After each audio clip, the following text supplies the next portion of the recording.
Sektor pariwisata dan ekonomi kreatif menjadi sektor yang paling tangguh melewati masa pandemi COVID-19. Saya akan temui nakodanya secara langsung, Menteri Pariwisata dan Ekonomi Kreatif Sandiaga Salahuddin Uno. Sekaligus saya akan mengklarifikasi tentang uang 50 miliar rupiah antara Bang Sandi dan juga Mas Anies. Nah, saya akan juga tanyakan apakah Bang Sandi akan maju dalam kontestasi Pilpres 2024 mendatang. Dan saya akan temui langsung eksklusif di Fokus Terkini TVRI. Halo Mbak. Selamat datang Pak, silakan untuk mengisi formnya terlebih dahulu.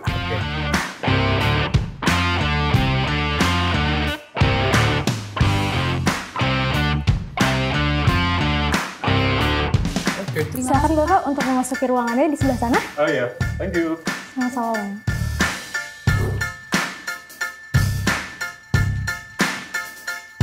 Assalamualaikum. Waalaikumsalam. Bang Sandi. Mas Jaya. Luar biasa. Apa kabar? Sehat, Bang? Wah, ini lagi menyelesaikan proyeksi pariwisata yang semakin meningkat dan geliat ekonomi kreatif ini lagi difinalkan. Terus Mas Jaya datang, wah langsung kita Luar biasa. merasa sangat bergembira nih bisa lebih optimis ke depan. Terima kasih tentunya buat TVRI sudah bersedia Bang Sandi di tengah kesibukan, di tengah rapat-rapat begitu. Iya. Luar biasa. Kita ngobrol santai aja Bang Sandi kira-kira Kita di mana? ngobrol, saya kalau mau ngobrol santai kita di ruang, namanya ruang ngobrol-ngobrol. Ruang ngobrol-ngobrol. Tapi siap. ngobrolnya bukan ngobrol ini, tapi ngobrol penuh dengan inovasi dan kreativitas. Oke, ngobrol santai Bang Sandi ya. Ya, ngobrol santai, Iya. tapi bermanfaat. Mantap.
Ya, saat ini sudah bersama saya, Menteri Pariwisata dan Ekonomi Kreatif, Sandiaga Salahuddin Uno. Assalamualaikum, Pak Sandi. Waalaikumsalam yang untuk ketiga kali. Untuk ketiga kalinya. Terima kasih sudah menerima TVRI di ruangan yang sangat indah, ruangan yang sangat cantik, dan langsung menghadap ke Monas. Menghadap ke Monas ini salah satu desain dari Gedung Sabta Pesona ini yang ikonik ya, karena dia selain menjadi rumahnya Wonderful Indonesia, juga menjadi rumah untuk ekonomi kreatif, inovasi, adaptasi dan kolaborasi ini harus di sini. Dan untuk mendapat inspirasi kita langsung menghadap ke Monas. Wih, menjawab pertanyaan tentang Monas saja langsung nih. Banyak dan panjang lebar. Tapi saya akan pantun dulu. Silakan. Jadi Bang Sandi mungkin akan balas nanti. Teman-teman di sini mungkin balas cakepnya ya, jangan lupa ya, biar sedikit rame. Ke rumah Akbar numpang mandi. Cakep. Apa kabar Bang Sandi? Asik. Dibalas nih. Ikan hiu senyum simpul. Cakep. TVRI, I love you full. Luar biasa. Pokoknya kalau sama Bang Sandi, terima kasih sudah menerima TVRI di kesempatan kali ini. Kita ngobrol santai Bang Sandi. Yang pertama, apa kabar Mpok Nur? Anak-anak? Sehat semua. Alhamdulillah.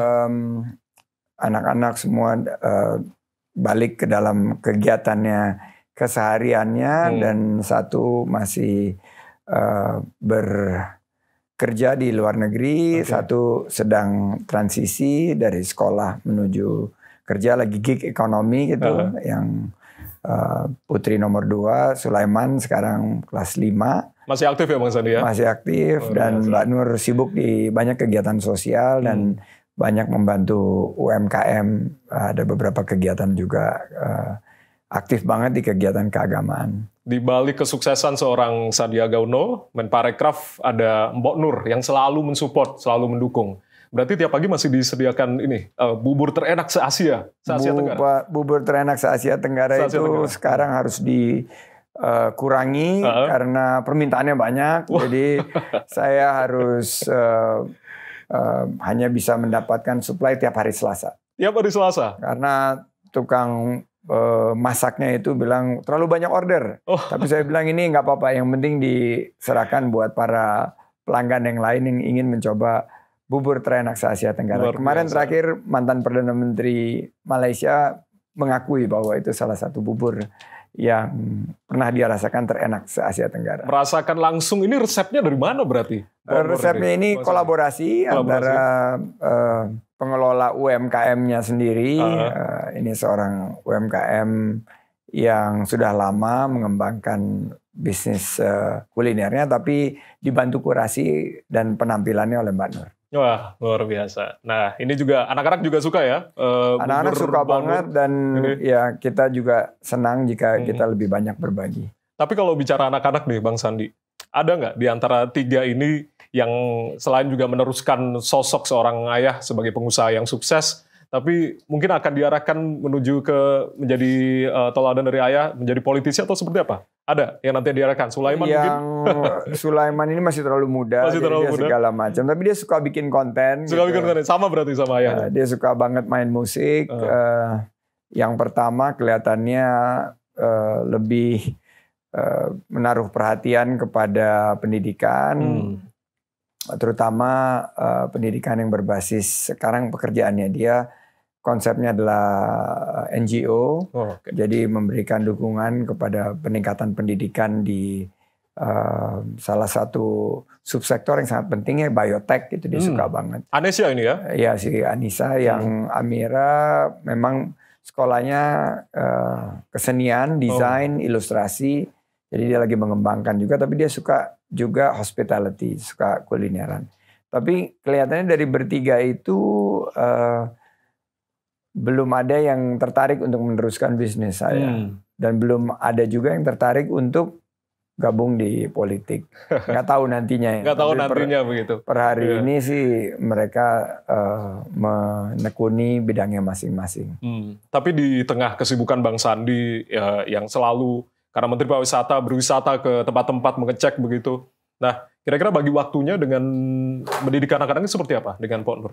Ya, kita tandem ya. Jadi Mpok Nur karena banyak waktunya lebih fleksibel, fokus kepada pendidikan anak, terutama berkaitan dengan disiplin, ibadah, dan lain sebagainya. Saya memberikan nilai-nilai dasar, terus exposure, pengetahuan, networking, dan kalau ada urusan dengan sekolah mereka, kita berdua rembukan juga, dan alhamdulillah kerjasama kita ini ya cukup berhasil. Anak-anak selesai pendidikannya, sudah dua-duanya menyelesaikan pendidikan universitasnya dan sudah mulai bekerja. tinggal si kecil ini nih yang perlu kita dorong karena pas saya kebetulan sibuk di kementerian, jadi mudah-mudahan juga dia bisa mendapatkan perhatian. Tapi selalu mengantarkan Sulaiman ke sekolah ya Bang ya? Saya lihat ya, rutin itu rutin juga tiap pagi ya? Rutin tiap pagi karena itu waktu paling berkualitas kita ngobrol jalan dari rumah ke sekolah. Dia cuma sampai kelas 6 nanti yang bisa kita jalan kaki karena sekolahnya dekat sekali dari rumah. Setelah itu kan dia masih naik mobil. Nah kalau naik mobil susah kita mungkin berinteraksi. Jadi ini kita lagi padat-padatkan kesempatan untuk berinteraksi di saat pagi hari. Saya setelah berolahraga nganter Sulaiman untuk ke sekolah. Luar biasa. Di tengah kepadatan mengunjungi desa wisata satu ke desa wisata lain begitu. Rekor muri juga ya kemarin ya sebagai menteri dengan kunjungan ke beberapa desa wisata ya Bang Sandi ya? Iya, desa wisata yang sekarang ada di dalam daftar Jadesta, jaringan desa wisata .kemenparekraf.go.id ini sudah mencapai hampir 4.000. 4.000? Tapi yang sudah mungkin terkurasi 125 dan tahun ini kita akan tambah 75 lagi menjadi 200 dan harapannya di 2024 sesuai dengan janji pemerintah karena ini adalah bagian akhir dari pemerintahan Kabinet Indonesia Maju, kita bisa melampaui target 244 desa wisata yang naik kelas di angka 250 sampai 275. Ya, tentunya kita tunggu karena pada saat kepemimpinan Bang Sandi luar biasa desa wisata muncul dan terbangun begitu. Artinya perhatian dari Menparekraf terhadap desa-desa wisata yang sangat luar biasa. Nah, ketika berkunjung ke desa-desa wisata Bang Sandi, artinya ini kan banyak juga yang mungkin tidak hanya ibu-ibu atau emak-emak yang pengen foto sama Bang Sandi begitu, tapi juga ada dukungan dari grassroots begitu untuk maju 2024. Gimana Bang Sandi? Ya, kontestasi demokrasi sekarang sudah dalam hitungan bulan ya. Pemilunya sendiri 1 tahun dari sekarang. Jadi masyarakat di bawah ini juga udah merasakan semangat menyambut pesta demokrasi. Ya, ini perlu kita apresiasi dan kita tangkap aspirasinya. Dan kita sampaikan, kita berikan motivasi, sekaligus juga solusi karena ada masalah yang mereka hadapi. Apa biasa permasalahannya? Desa wisata. Biaya hidup itu yang paling berat dirasakan mereka karena kenaikan harga-harga kemarin dan mereka sangat berterima kasih dengan program-program pemerintah yang bisa membantu mereka untuk mengatasi beban biaya hidup yang semakin berat, terutama biaya pangan, energi.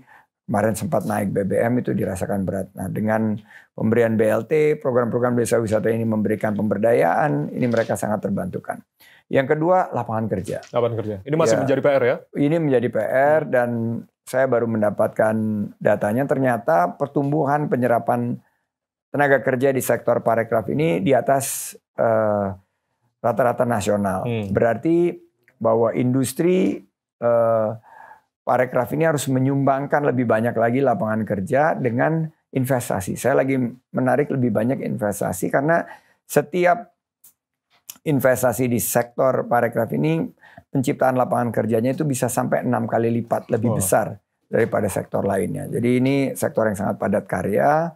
Kita ingin lebih banyak investasi. Sayangnya saat pandemi kemarin kan investasi di sektor parekraf ini turun drastis. Ini yang lagi sekarang kita tingkatkan seiring dengan pertumbuhan yang spektakuler dari jumlah wisatawan mancanegara maupun wisatawan Nusantara yang kita bukukan di tahun 2022 kemarin. Target untuk di 2023 untuk Wisman dan juga domestik seperti apa Bang Sandi? Nah ini di 2022 ini kan kita memecahkan rekor ya. Bahwa targetnya 3,6 juta wisatawan mancanegara kita dapatkan 5,5. Nah berarti tahun ini ditingkatkan 2 kali lipat jadi 7,4.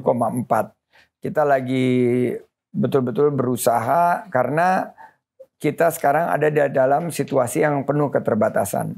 Jumlah penerbangan ke Indonesia masih sangat terbatas, ketersediaan kursi juga masih mengalami kendala, dan kita harus fokus kepada wisata Nusantara sekarang. Tahun lalu target 600 kita berhasil melampaui menjadi 700 juta pergerakan wisatawan Nusantara tahun ini. Tahun ini berapa target? 1,4 miliar. 1,4 miliar untuk domestik ya? Dikalikan 2. Berarti harus lebih banyak event-event dan pergerakan antar kabupaten, antar provinsi untuk wisatawan Nusantara ini yang menjadi PR. Tapi yang paling membuat kami bahagia di sini, target 1,1 juta lapangan kerja tahun lalu, 2022, kita bisa lampaui dan kita mencetak 3,3 juta lapangan kerja baru. Ya, harapannya sih masyarakat di transisi menuju endemi setelah PPKM dicabut, inginnya berwisata Bang Sandi.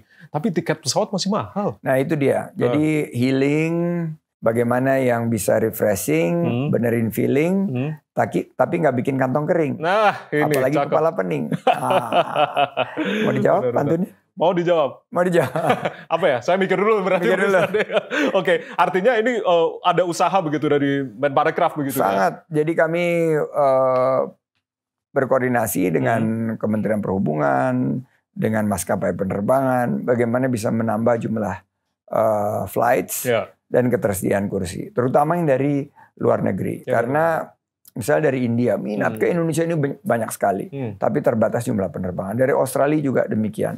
Nah ini PR kita, saya berharap mudah-mudahan di tahun ini dan tahun depan kita bisa tingkatkan, karena maskapai penerbangan dalam negeri ada yang sudah siap, ada yang belum siap. Kita saatnya juga berkolaborasi dengan maskapai penerbangan luar negeri untuk kebangkitan sektor pariwisata dan ekonomi kreatif dan penciptaan lapangan kerja yang sangat dibutuhkan. Cina kemarin sudah dibuka ya Bang Sandi ya?